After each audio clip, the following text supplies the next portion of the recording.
Bueno,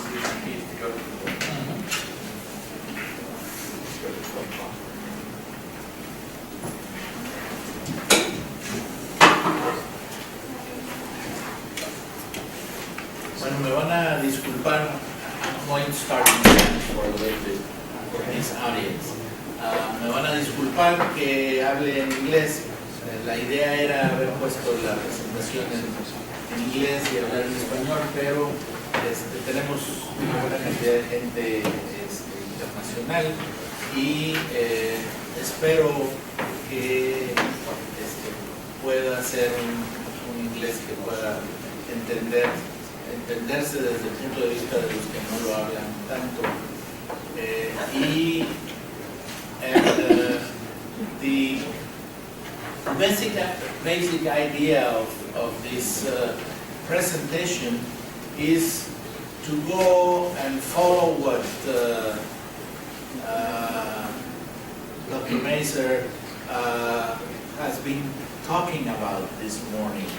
And really, he has done a lot of what I'm going to show, but really the aspect of this talk is to follow with the idea of research studies, research protocols, and see how they can meet the ethics of research and how do they have to be oriented in the way of getting along what he mentioned, that we need to be reviewed and we need to be approved by many people. He many people. So he talked about many of the areas of reviewing and counseling, and I'm going to talk a little bit about other area, the area of the ethics approval of a research protocol. And that's basically what we should get from what is called in the United States and maybe elsewhere the Institutional Review Board. But here in Mexico we call it the Ethics of Research Committee and el Comité de Ética de la Investigación. And that's part of history that has been moving along since last century, and that has been getting more and more complex in the way of getting along with the idea of having the safety for the research subjects first, and then getting a research and getting to the research to the society that has to be according to the community first, and then to help the community. And those are the main points in regarding best practices or good clinical practices in research, and that's part of what an ethics committee and a review board has to accomplish in the review, study, and approval or not of a research protocol, mainly in the clinical area, in the clinical research area. So the main point is that as we have progressed since the middle of last century up to what we are now in research, the thing is that we have done a lot, but we have increased a lot, not only the generalized knowledge, but the idea of producing research or producing results of research according to what we need as researchers and not what the community or the people need. So that's part of the main or the nuclear aspect, the core aspect of the good clinical practices or best clinical practices, and also the problem of behavior. And you know, behavior, bioethics is behavior, is human behavior regarding life and safety of all of us. So there has to be a guidance to view the protocol, the proposal, as ethical as it should be, and of course also to assure, as it says here, to assure the participants' safe protection. So that's part of norms and regulations that now had to be covered and had to be studied and approved in any research protocol. To establish standards for safety, evaluation of performance, and to produce really good results. And good results not only for the company that is heading the protocol or the researchers that are doing the or having the research protocol done, but to everyone that is connected with this special topic of this research protocol. And that's probably what we need to accomplish, and the opposite thing is that due to our history that we can read and mention, things have overcome this and they go to an extreme, the arrogance of researchers regarding what they are trying to prove first, and then what they are trying to get from a political stand in the research world. And that's probably the main problem now. Researchers in research centers are pushed to produce good research results. And a lot of what is in the process is regarding not what I can do for people, but what can I do for me to be ahead of others first, or to have the power in this center, or to be invited to another more important center of research. And those problems have a lot to do with what has been coming as challenges, respect, dignity, and life also of human beings. Not only the research subjects, but what is produced afterwards. And there are many, many examples. Daryl mentioned a lot. I can mention some more. But really, the eagerness of researchers to climb and to be more powerful and politically more well suited in the research world has come with a lot of problems regarding the research questions first, the research application, and also the research results. And I'm not going to talk more about plagiarism and about lies regarding results or building the results to something I need to be covered, but really to cover these specific questions. And we should all ask about this. What does research needs to be ethical? Why human research needs ethical standards?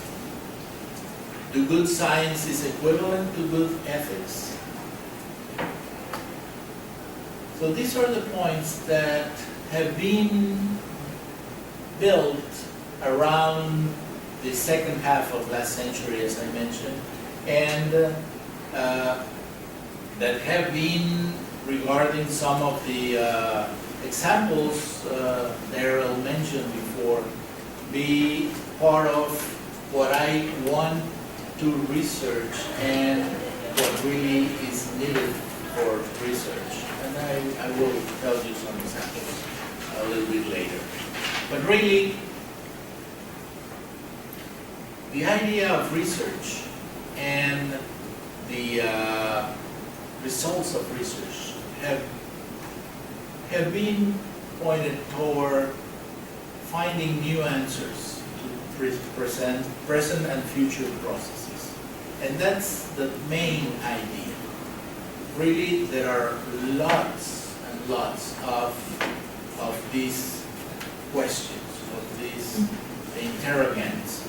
And of course, scientific research advances are based on human subjects.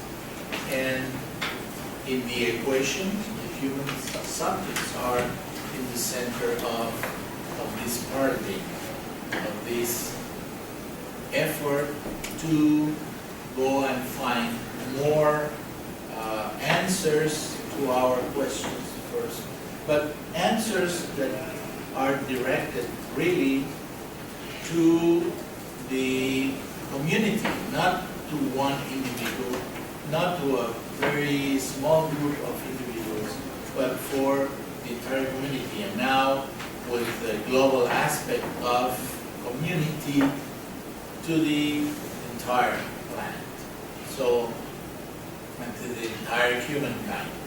So really, that's part of the problem when we go to the ethical aspect of research. The talk is about the ethical aspect of research, not research in bioethics. That's something else. They can be together, but that's something else. And really, what we need is to cover the understanding of what the goal is, what the means for that goal should be, and what really is the main importance of what we have facing us as a research problem. And of course, this has to be with the concept of the human being as not only the physical or biological aspect of our body and perhaps our illness, but also of the emotional and the relational and also the spiritual part of our human. So the thing is that integrity that Daryl was telling about to us regarding the specifics of research, I'm now talking about the integrity of the human being. And we have to put together both integrities to see that this particular research protocol, this particular research question has to be answered in what way. And perhaps that's part of this responsibility regarding our behavior and regarding our attitude toward other human beings and toward life. And of course, we need to cover in these ethics or research ethics committees, or IRBs as they are called internationally.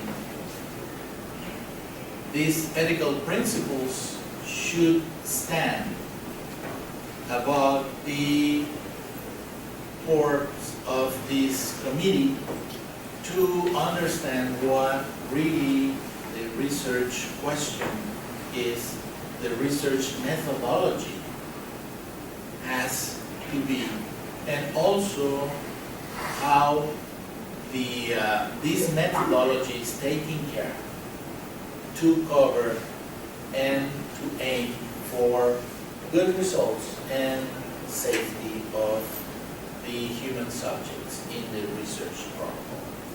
And of course, there in the screen are the main principles in ethics: respect, dignity, beneficence, good, autonomy, responsibility. But they have to be learned and then searched as the history has been during this probably 60, 70 years regarding what has happened with human subjects and with humanity regarding research protocols and research questions. And perhaps in the modern area, everything started at the Nuremberg judgment. And with the Nuremberg Code, all these research protocols that were done during the Second World War, and even before that, a little bit before that in Austria and Germany.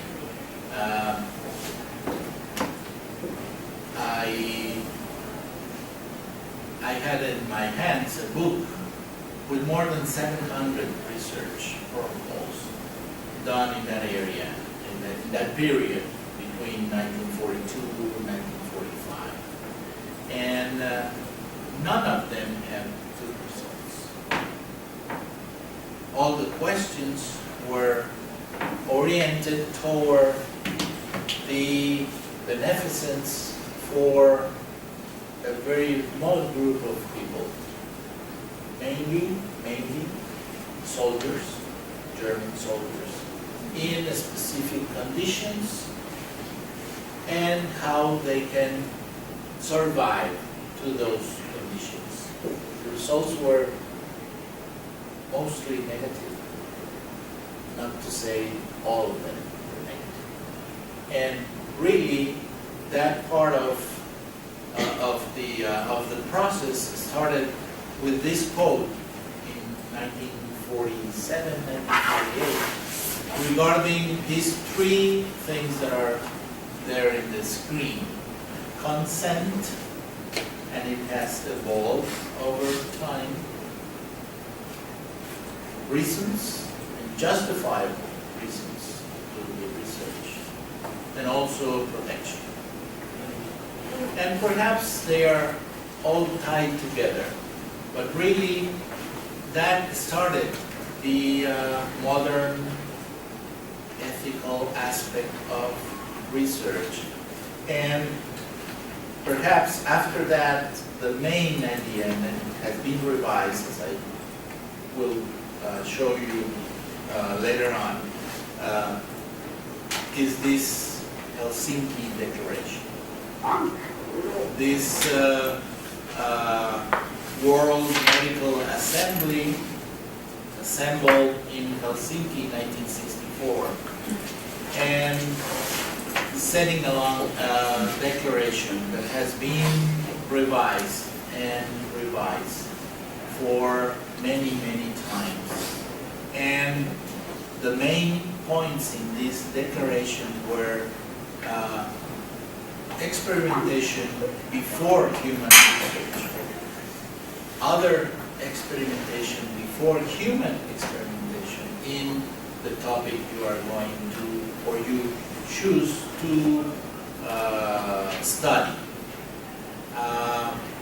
The emergence of these institutional review boards, its research ethics committees, and they were settled at that time. And the informed consent, of course, not only a renovation, but clearly a modification of this informed consent to cover more areas and to have researchers that really are capable of doing that research they are going to start. And to have this equation of risks and benefits in the way that benefits should be a lot more than risks regarding research subjects, human subjects, and also animal subjects. So that's the second main area of concern, and then a report that I will tell you a little bit more later, the Belmont Report, that pinpoints the other ethical principles that Daryl talked about regarding Busham and Childress, and the clinical aspects of research. Really, this started in Nuremberg. The Nuremberg judging of these 17 physicians that were convicted for an excess of experimental research on thousands of human beings was the start of this modern area. But really, we need to, let me go back a little bit, we need to understand that this was because of this big event of the Second World War.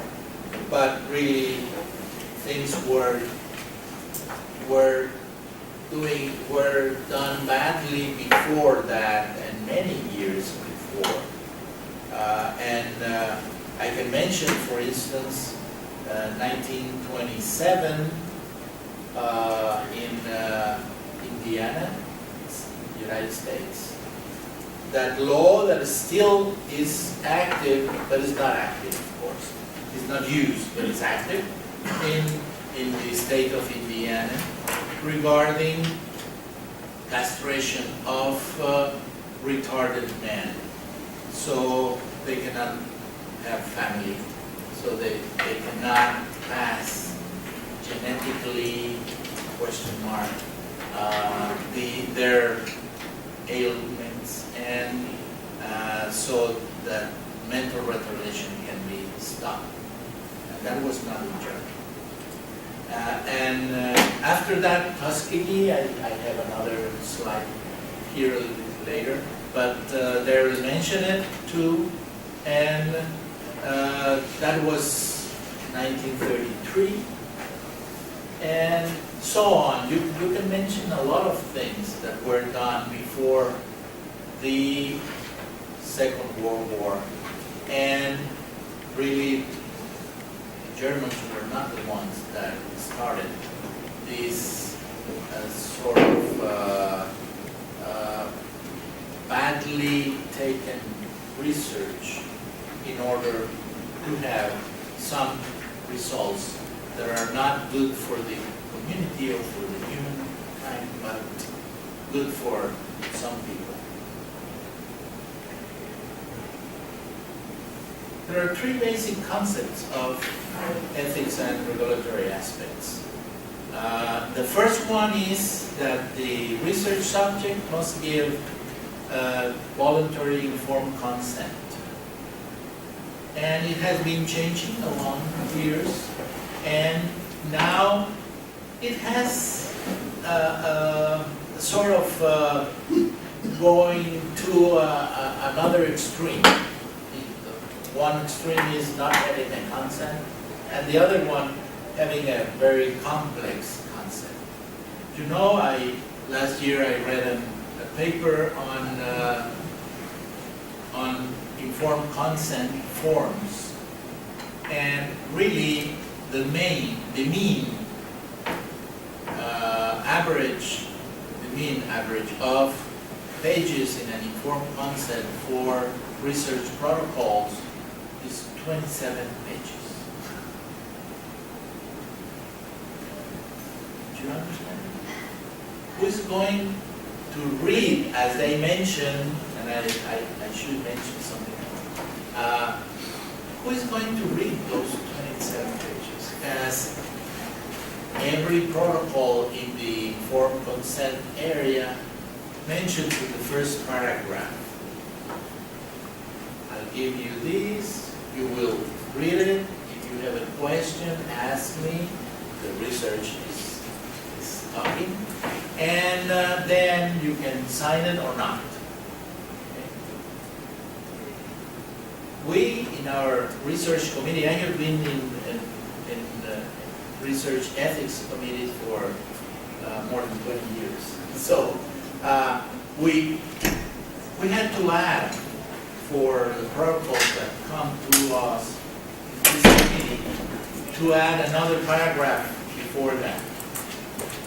That the obligation of the researcher is to talk directly to the human subject and explain what the informed consent says, or read it with him, with the subject, and after that he can give the subject that form and to be read it again and to consent or not.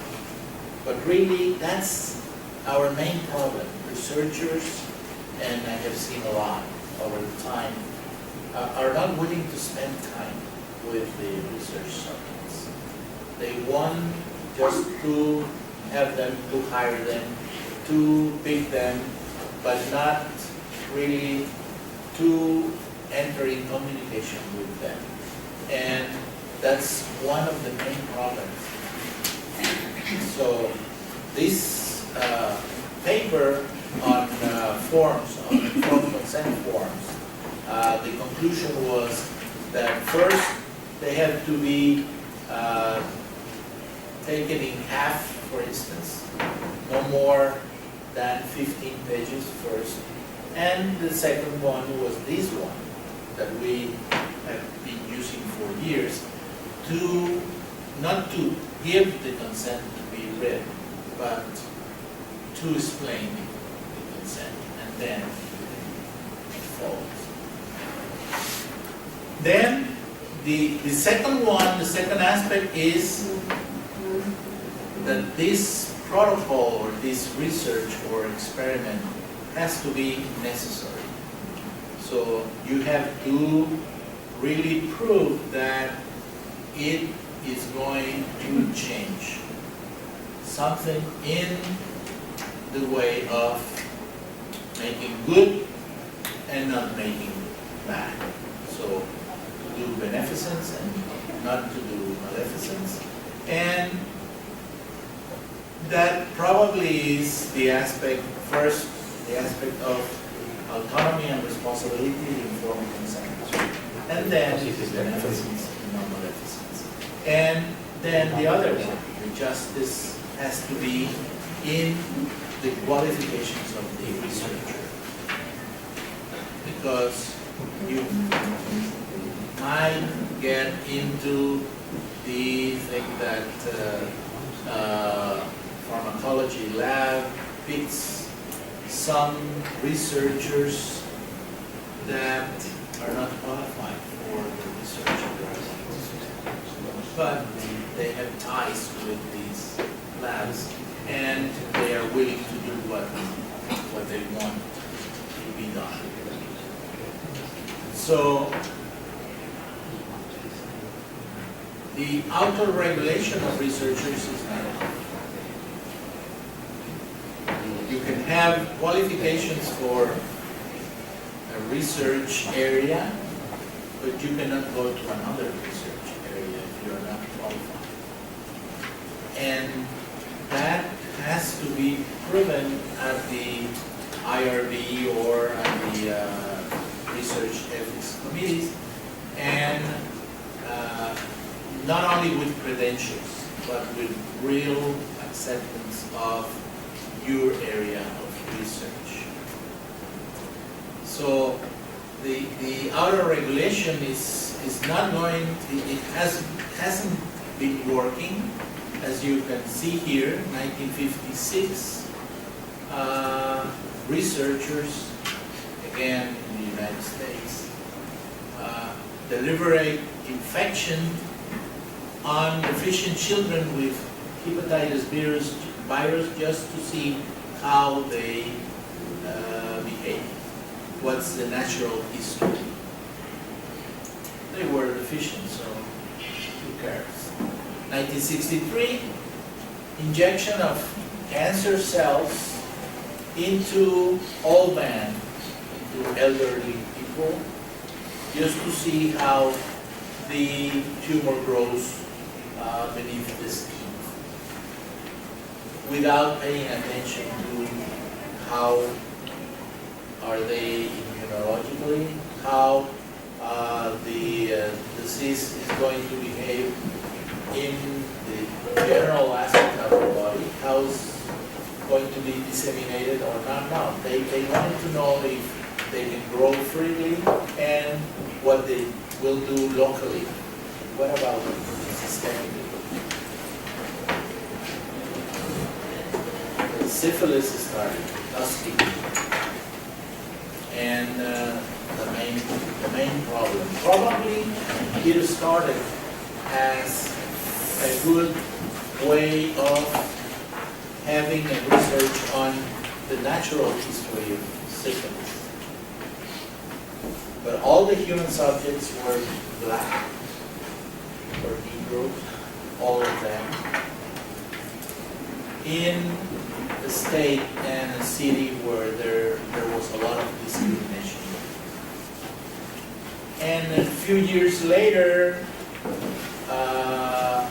they tried penicillin, and they found that syphilis was very, very willing to disappear with syphilis in the first and the second stage of syphilis.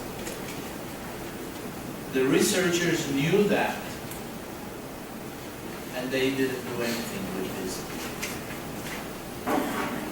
because their research aim was to know about natural history of syphilis. 1974, well, 1972, and then in 1974, this was accidentally found.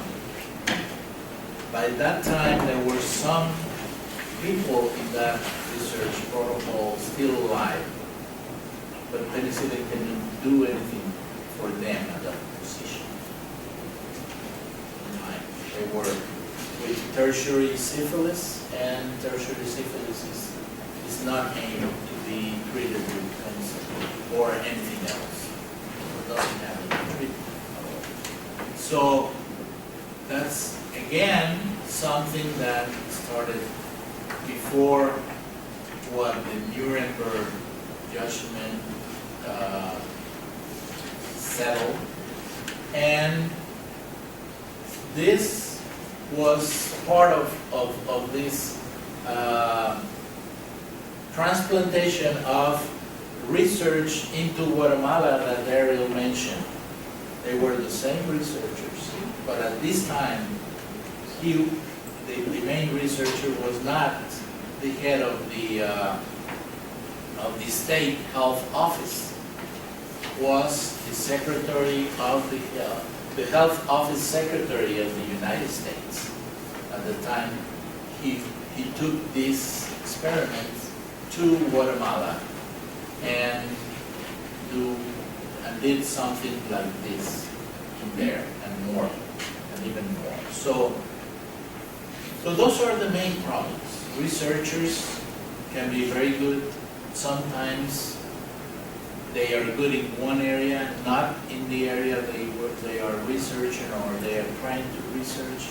First. Second, they need to go on in the research world, and sometimes they will do things that are not really ethical and are not really research.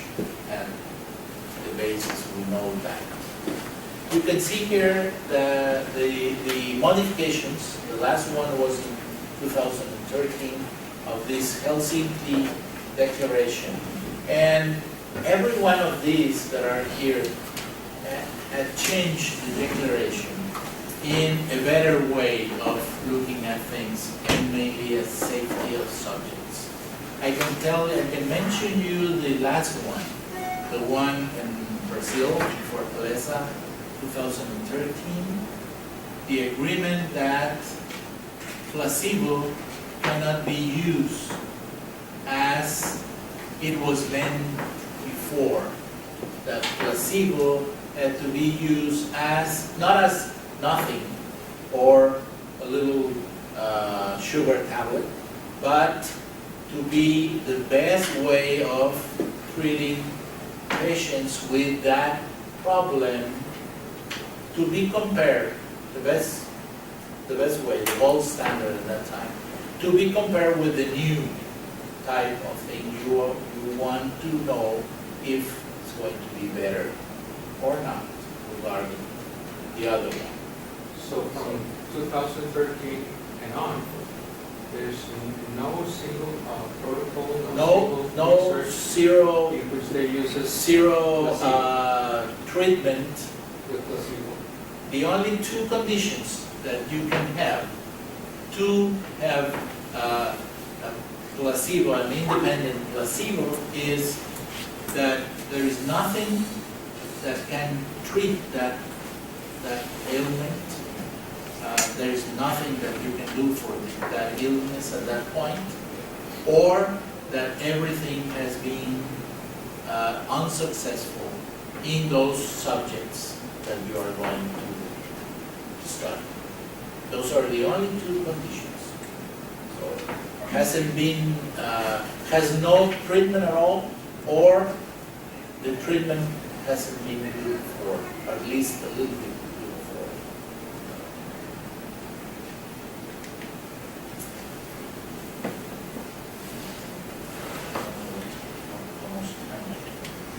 Really, the purpose of this Helsinki Declaration is regarding a design that has to be scientific, and of course the previous experimentation in animals. The principle of proportionality between the risks and the benefits, and it has to be benefits above risks, respect for the human subjects, and a prevalence of interest over science and society interests, not individual interests, and informed consent, of course. After this Tuskegee 1974, a process was done in the United States. There was the nomination of a National Commission for the Protection of Human Subjects in Biomedical and Behavioral Research, and also an Ethical Advisory Board for the President of the United States. And that was the basis of the Belmont Report that has been enough to add things to these modifications of Helsinki declarations and to the good clinical practices or best clinical practices regulations. You see, the Belmont Report established respect for human subjects, looking for good, the beneficence, the justice, and autonomy in all human experimentation and research. And the practical aspects were to go along with the informed consent and the modifications. Again, the balance between benefits and risks, and the equity of the selection of research subjects. And that's probably something that has to be mentioned regarding the international research protocols. Before this, research protocols that were aimed to experiment with drugs or equipment that nobody can be sure about the toxicity of them. Those research were done in third world nations only. Now that cannot be that way, and the international research protocols have to cover all the areas, not all the nations, but all the areas or the economic levels or the life levels of nations around the world. And you cannot discriminate or to set some kind of population in the world for not having it or for having it alone. Select So, yes, you cannot select.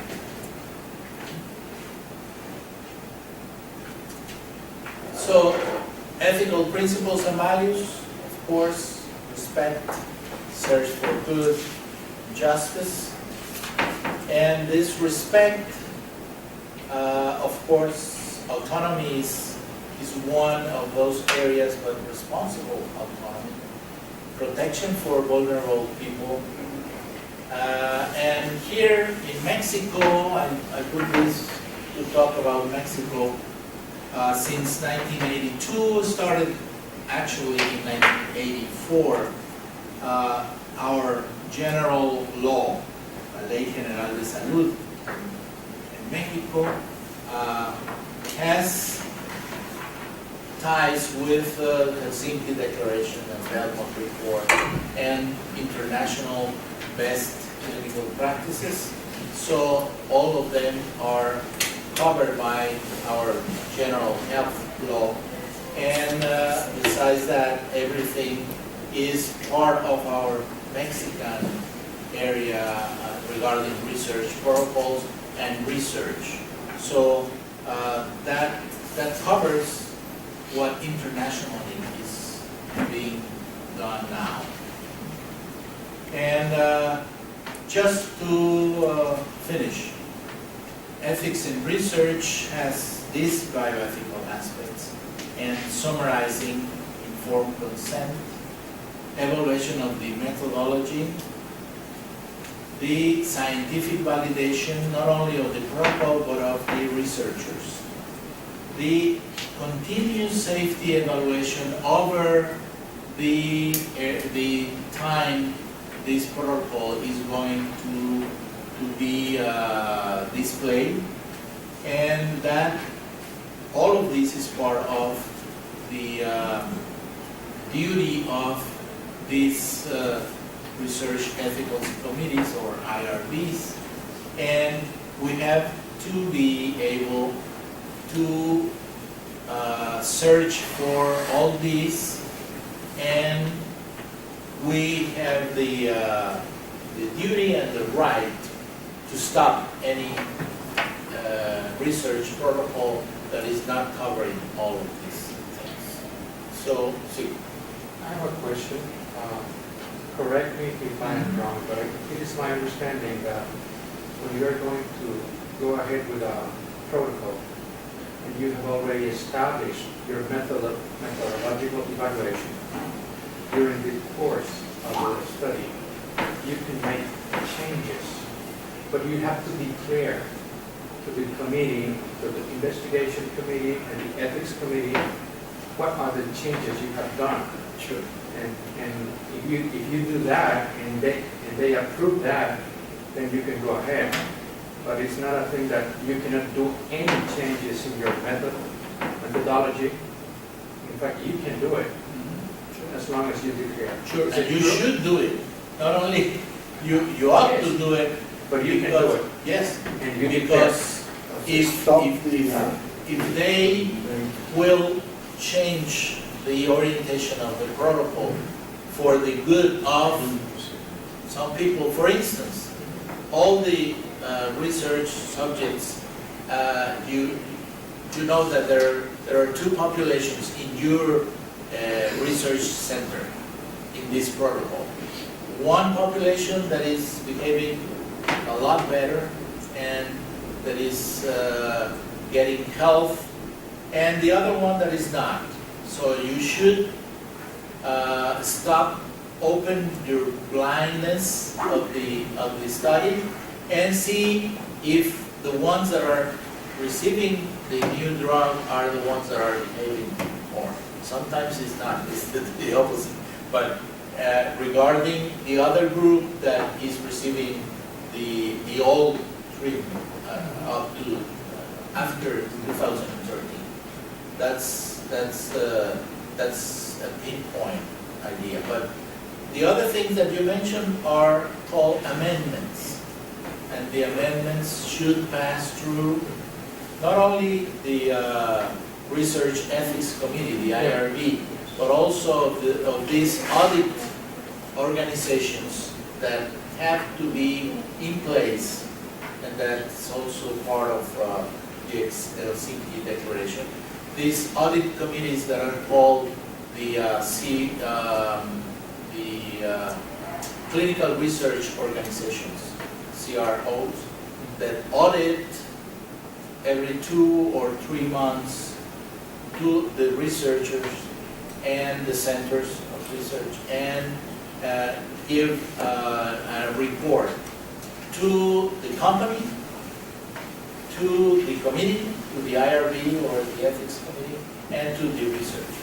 So they have to go through these organizations, and so you can change it, but you cannot change it as you want.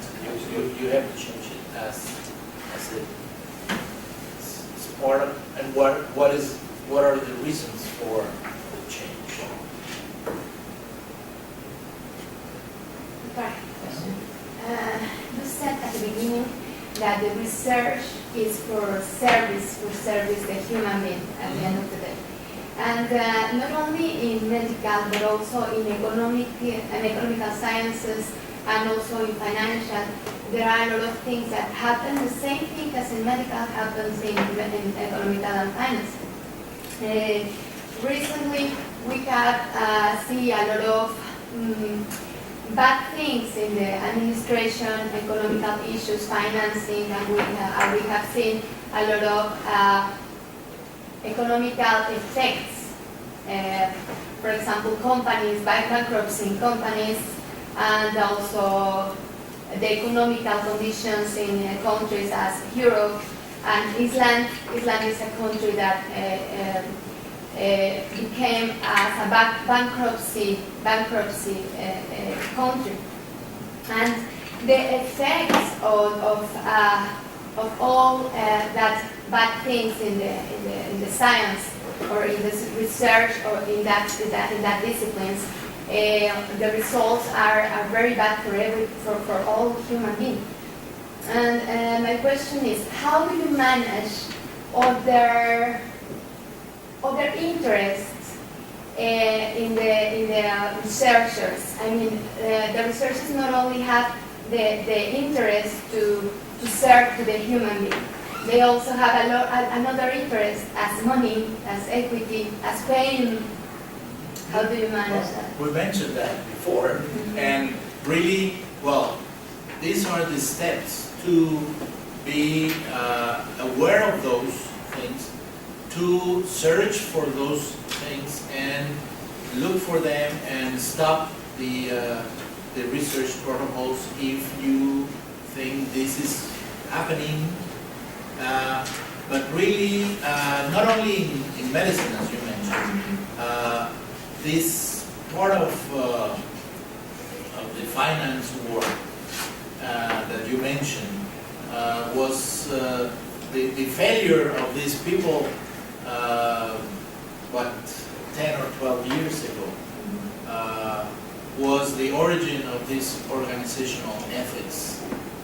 And in fact, in other areas besides medicine, there are organizational ethics committees that look for and search and are restricting things to see if we can stop those things that really every day happen.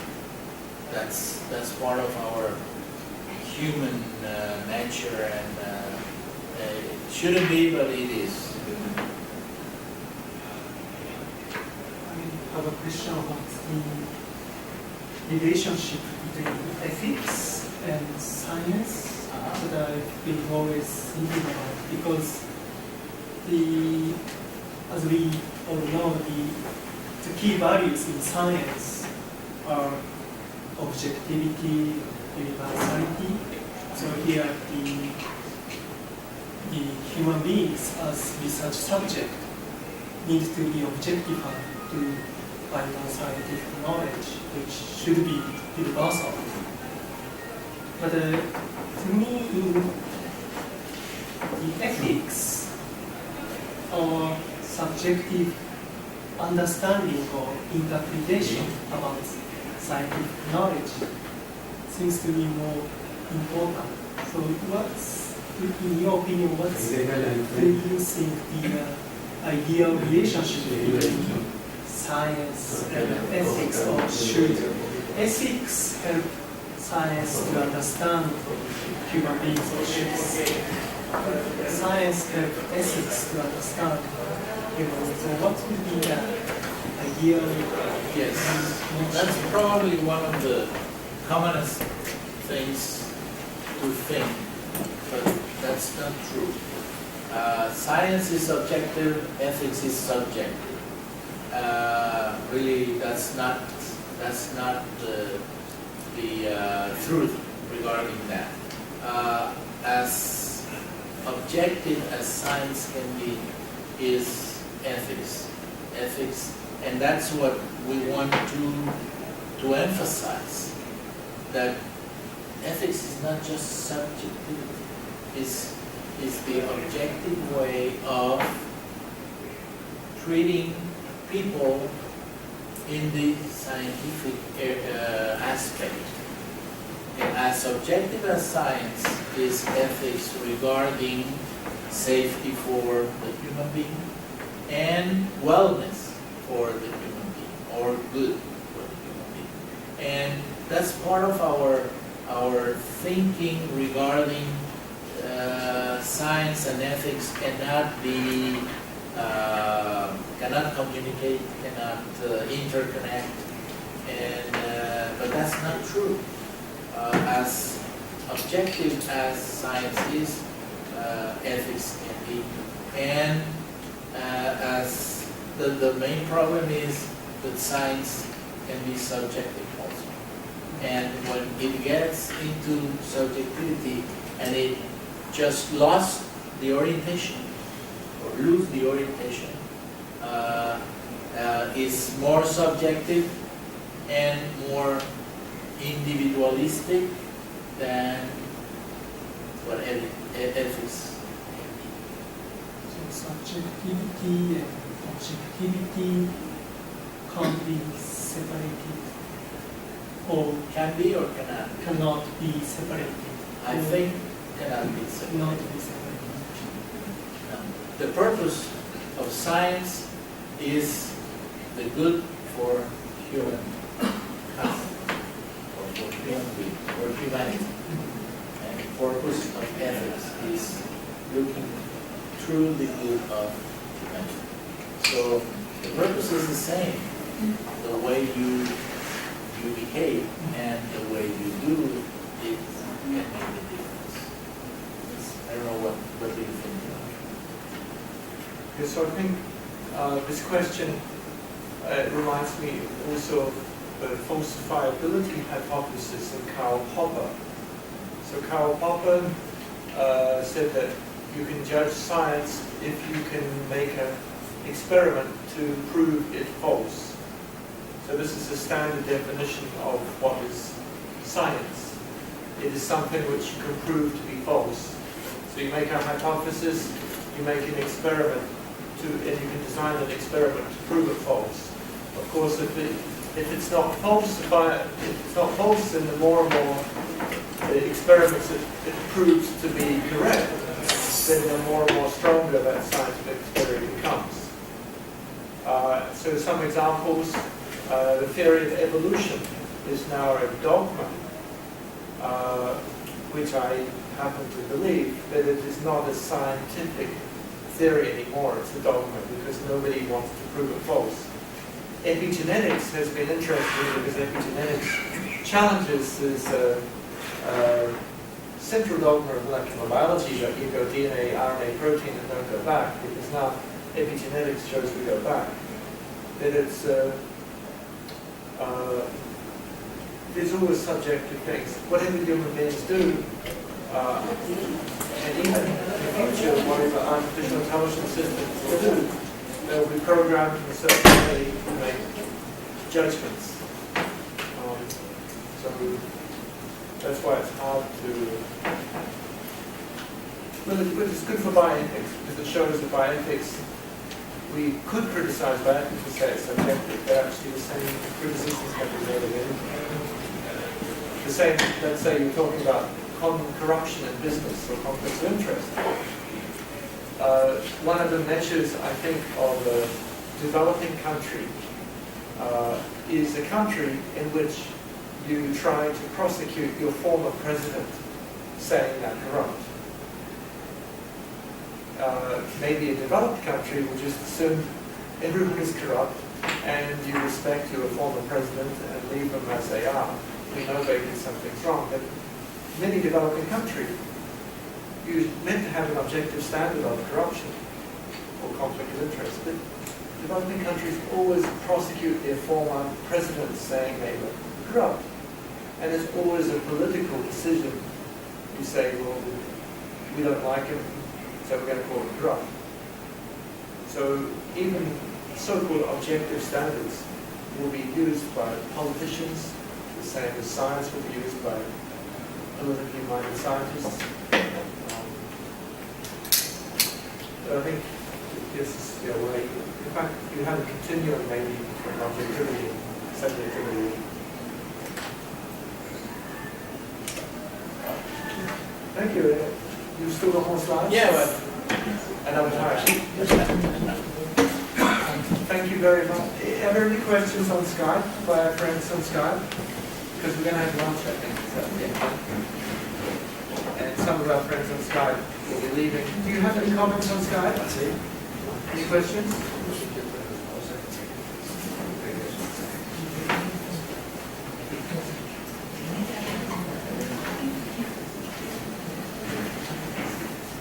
Okay, well, I think for our friends on Skype, I'll see if I.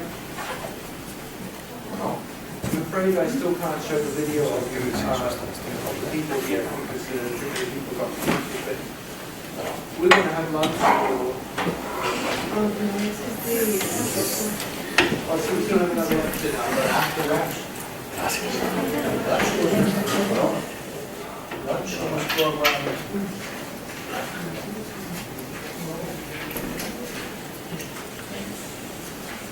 We're going to have a lecture. Which would you prefer, lecture now or lunch? ¿Tienen hambre todavía? ¿Tienen hambre ya? Los míos que solamente son características, no son finales.